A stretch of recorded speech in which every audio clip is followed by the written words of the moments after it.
साल पहले कर्नाटक से हिजाब विवाद की जो तस्वीरें सामने आई थी, बिल्कुल वही तस्वीरें आज राजस्थान में नजर आ रही हैं, जिसे देखने के बाद सवाल उठता है कि क्या एक बार फिर से हिजाब गैंग एक्टिव हो गया है।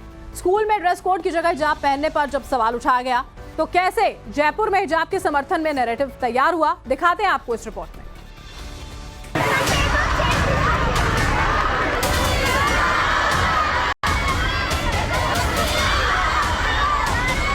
बाबा माफी मांगेगा।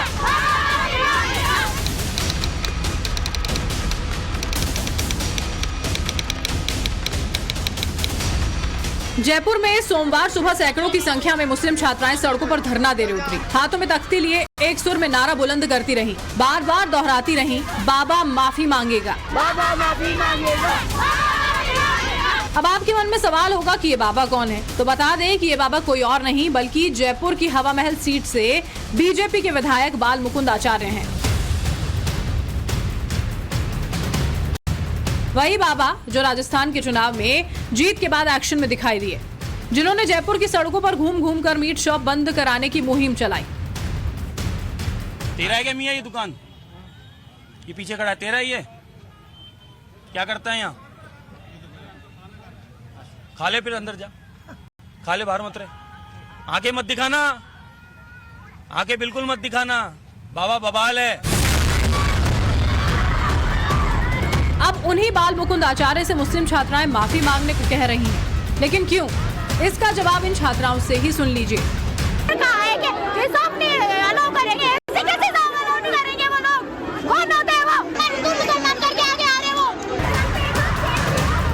हिजाब पहनी इन मुस्लिम छात्राओं का आरोप है कि आचार्य बाल मुकुंद हिंदू मुसलमान करना चाहते हैं, लेकिन पूरा सच ये नहीं है जो अभी तक आपने जाना और सुना। अब आपको मामले का दूसरा पहलू भी बताते हैं, पहले आप ये वीडियो देख लीजिए।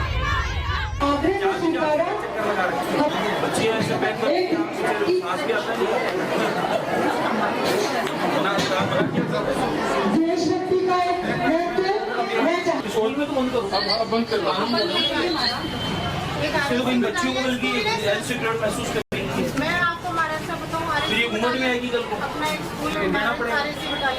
मैडम प्रयास करके दोबारा मैं तो रुपया। बाल मुकुंद आचार्य जयपुर के गंगापोल इलाके में स्थित एक सरकारी स्कूल के एनुअल फंक्शन में पहुंचे थे, जहां कुछ छात्राएं हिजाब पहने हुई थी तो कुछ बिना हिजाब के। इसी को लेकर बाल मुकुंद आचार्य ने आपत्ति जाहिर की, जिसका असर ये हुआ कि सैकड़ों की संख्या में मुस्लिम छात्राएं सड़कों पर उतरकर नारेबाजी करने लगी।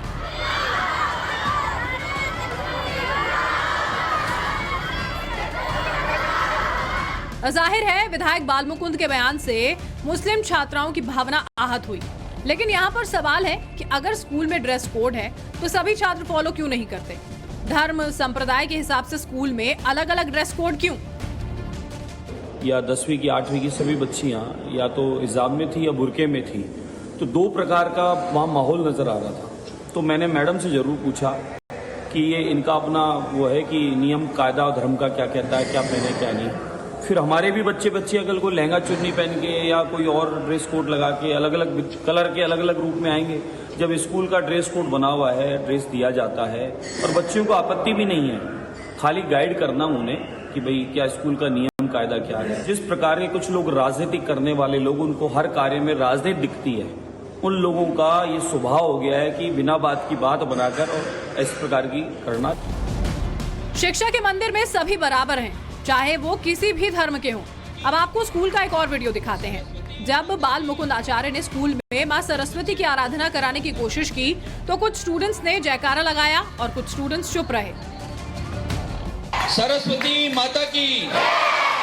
कुछ बच्चियां नहीं बोल रही, क्या बात है? मना किया है क्या? भारत माता की जय गलत है। मैंने कहा हम सब मिलकर भारत माता की जय बोलें। उनको ये भी समझाया कि भारत ये देश है, माता ये धरती है, जिस धरती पर आपका हमारा रहना है वो हमारी माँ की भी माँ है, तो इसका सम्मान हमारे लिए सर्वोपरि है। सरस्वती का स्कूल है, सरस्वती की मूर्ति लगी है, सरस्वती की अर्चन हुई है, दीपक जलाया गया है, सरस्वती का अर्चन करेंगे, सरस्वती का श्लोक बोलेंगे, उस पर भी आपत्ति है। बीजेपी विधायक बाल मुकुंद आचार्य के खिलाफ कार्रवाई की मांग की जा रही है। छात्राओं के इस प्रदर्शन में उनके परिजन भी साथ दे रहे हैं। परिजनों को छात्राओं का साथ देने की बजाय चाहिए कि वो बच्चों को समझाएं कि ये गलत है। स्कूल शिक्षा का मंदिर है, ना कि राजनीति का अखाड़ा। Bureau report, Times Now Navbharat. पिछले 2 दिनों से देश के एक हिस्से में तनाव है। वजह है वहां की सरकार के द्वारा 108 फीट ऊंची हनुमान ध्वजा को उतारा जाना। हनुमान जी की अंकित छवि वाली ध्वजा को उतारने के साथ ही जहां पुलिस और हिंदू संगठनों के बीच में गहमा गहमी शुरू हो गई, तो वहीं दूसरी ओर इस पूरे मामले को भगवा वर्सेस तिरंगा में बदलने की साजिश भी हो रही है। पूरी डिटेल देखिए इस एक्सक्लूसिव रिपोर्ट में।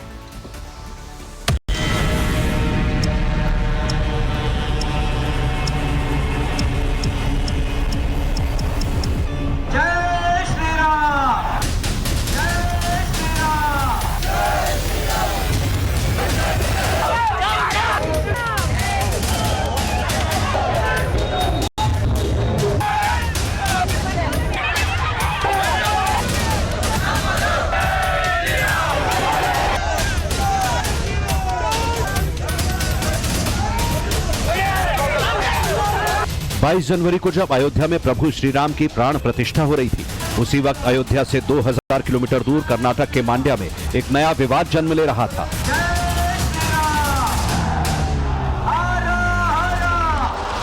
22 को प्राण प्रतिष्ठा हुई, 26 जनवरी को गणतंत्र दिवस आया और मांड्या में हनुमान ध्वज विवाद बड़ा रूप लेता चला गया।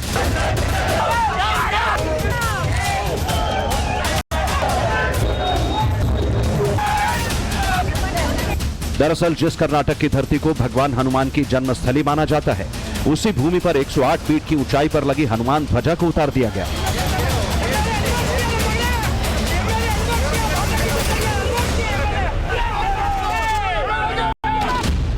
कांग्रेस शासित कर्नाटक में मांड्या के केरागोडू गांव में पिछले 3 दिन से हालात तनावपूर्ण हैं। धारा 144 लगा दी गई है। गांव में भारी पुलिस बल तैनात है। गांव वालों के विरोध के बाद आरोप है कि पुलिस ने बल प्रयोग करते हुए उन पर लाठीचार्ज भी किया। कैसे आज पूरे दिन मांड्या की ये स्टोरी लाइमलाइट में रही, आपको बताएंगे, लेकिन पहले सिलसिलेवार तरीके से बताते हैं कि विवाद कहां से और कैसे शुरू हुआ। 22 जनवरी को अयोध्या में भगवान राम की प्राण प्रतिष्ठा के दिन केरागोडू गांव के राम मंदिर के बाहर 108 फीट ऊंचे खंबे पर हनुमान ध्वजा फहराई जाती है। आसपास के गांव वाले और कुछ हिंदू संगठन मिलकर कथित तौर पर इस 108 फीट ऊंचे फ्लैग पोस्ट के लिए चंदा जमा करते हैं। 26 जनवरी यानी गणतंत्र दिवस के दिन हनुमान ध्वजा को हटाकर यहां तिरंगा फहराया जाता है। स्थानीय लोग इसका पूरा समर्थन भी करते हैं। 26 जनवरी की शाम को जब प्रशासन ने तिरंगा वहां से हटाया, तो 27 जनवरी को हिंदू संगठनों द्वारा एक बार फिर वहां हनुमान ध्वजा लगा दी गई। प्रशासन ने हनुमान ध्वजा को फिर एक बार वहां से हटाया। प्रशासन का कहना है कि फ्लैग पोस्ट पर सिर्फ तिरंगा झंडा या कन्नड़ झंडा लगाने की अनुमति दी गई थी।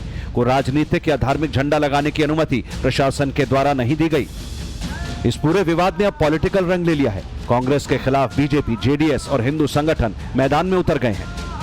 ये जो तस्वीरें आप देख रहे हैं, ये मंड्या की तस्वीरें हैं, जहां पर लगातार तमाम हिंदू ग्रुप्स और आसपास के जितने भी विलेजेस है वो यहाँ पर विरोध प्रदर्शन पर उतर आए। आपको बता दें कि पूरा मामला जो है वो मंड्या का है, जहाँ पर राम मंदिर के बाहर 22 जनवरी को जब राम मंदिर की प्राण प्रतिष्ठा थी, उस दौरान जो है यहाँ पर राम मंदिर के बाहर हनुमान ध्वजा को फहराया जाता है। उसके बाद एडमिनिस्ट्रेशन जो है वो उस ध्वजा को आकर निकालती है। जब और एक तरह से बीजेपी भी आज पूरे राज्य भर में विरोध प्रदर्शन कर रही है। आरोप है कि सिद्धारमैया की सरकार जो है वो हिंदू विरोधी सरकार है। लगातार 2 दिन से कर्नाटक का पूरा विपक्ष मांड्या का रुख कर चुका है। आरोप है कि कांग्रेस सरकार, यहां तक कि पूरा इंडिया अलायंस हिंदू विरोधी है। इंडिया अलायंस नफरत करता है सनातन संस्कृति को, नफरत करता है हिंदुओं को, नफरत करता है श्री राम को, प्रभु श्री राम को। हमको गर्व है, हम जन्मतः हिंदू है। चुनाव के लिए हिंदू के बारे में बात करने वाला हम नहीं है। हम हमेशा हिंदू है। हमेशा हम कहता है जय श्री राम। क्या कहता है? जय श्री राम हमेशा कहता है। प्रदर्शनकारियों ने ध्वज उतारे जाने के विरोध में भगवा झंडे लेकर मांड्या शहर डीसी ऑफिस तक मार्च निकाला और डीसी ऑफिस के बाहर प्रदर्शन किया। इस प्रदर्शन में कर्नाटक के पूर्व सीएम और जेडीएस के अध्यक्ष एचडी कुमारस्वामी भी मौजूद रहे। ये तस्वीरें आप देखेंगे यहाँ पर कि किस तरह से तमाम हिंदू आउटफिट्स, जिसमें अब जो है बीजेपी और जेडीएस भी शामिल है, तमाम लोग अब डीसी ऑफिस के बाहर यहाँ पर घेराव किया है। यहाँ पर आप देख सकते हैं कि पुलिस सिक्योरिटी को जो है बढ़ा दिया गया, बैरिकेड यहाँ पर बढ़ा दिए गए ताकि किसी तरह से इन आउटफिट्स को डीसी ऑफिस में एंटर करने से रोका जाए। वहीं दूसरी ओर कांग्रेस का आरोप है कि बीजेपी और जेडीएस अपने चुनावी फायदे के लिए भगवा और हिंदुत्व का इस्तेमाल कर रही है।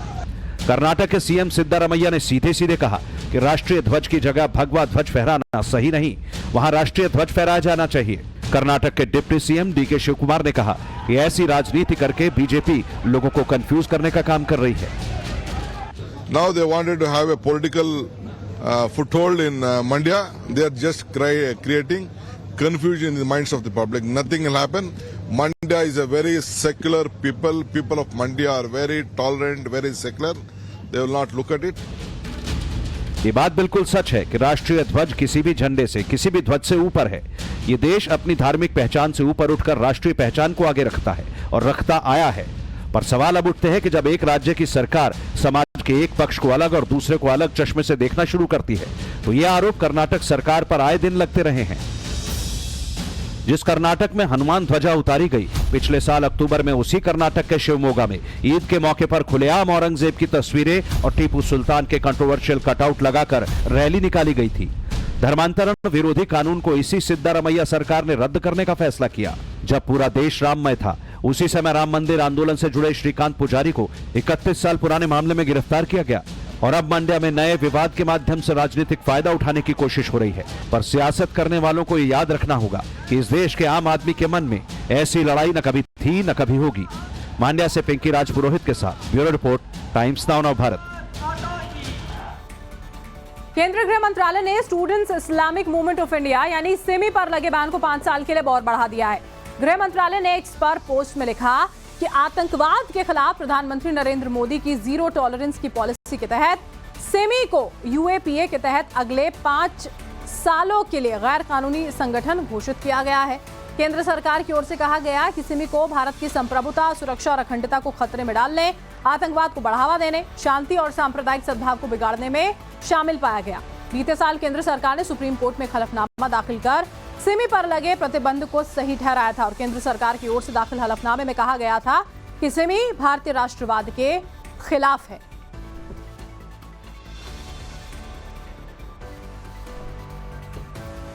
अमूमन आपने लोगों को टाइट आउटफिट्स में अंग्रेजी गानों की धुन पर वर्कआउट करते देखा होगा, लेकिन जब से अयोध्या में रामलला की प्राण प्रतिष्ठा हुई है, जिम की ये परंपरा भी बदलने लगी है।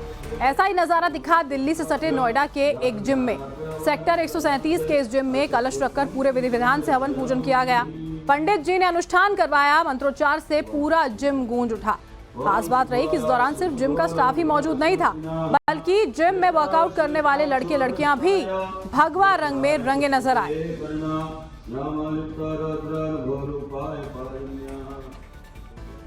गुजरात में 69वें हुंडई फिल्मफेयर अवार्ड्स 2024 का आयोजन हुआ। इस अवार्ड समारोह में बॉलीवुड की जानी मानी हस्तियों ने शिरकत की। इस समारोह में कई एक्टर्स को सम्मानित किया गया। देखिए report.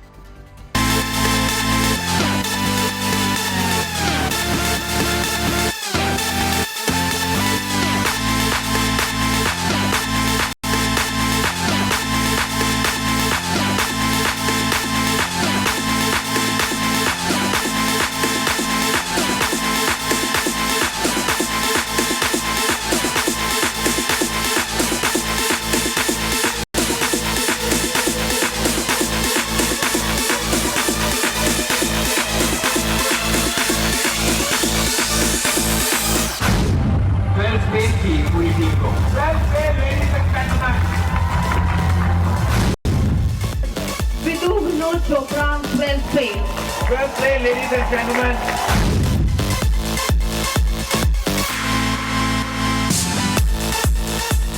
A best actor in a leading role male, and the award goes to Ranveer Kapoor for Animal.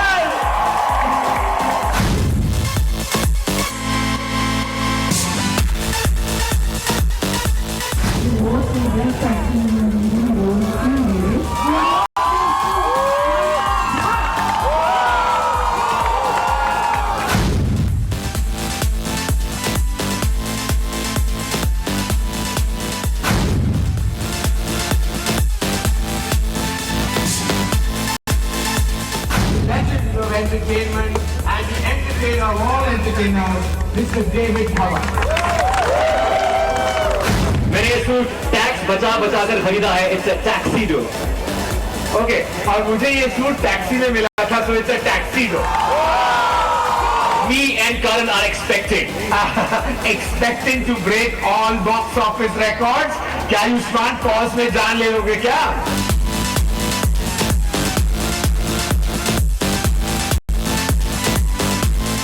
Hello Alia. हाय आलिया, बहुत स्वागत है आपका फिल्म फेयर के इस मंच पर.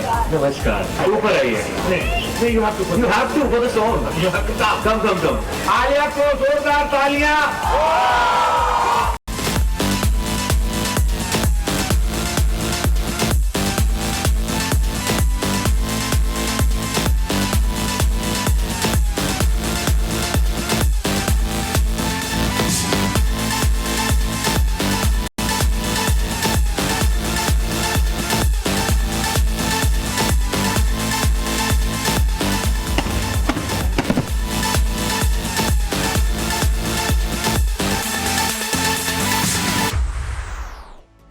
उनहत्तरवें हुंडई फिल्म फेयर अवार्ड 2024 के लिए टाइम्स ग्रुप गुजरात में है.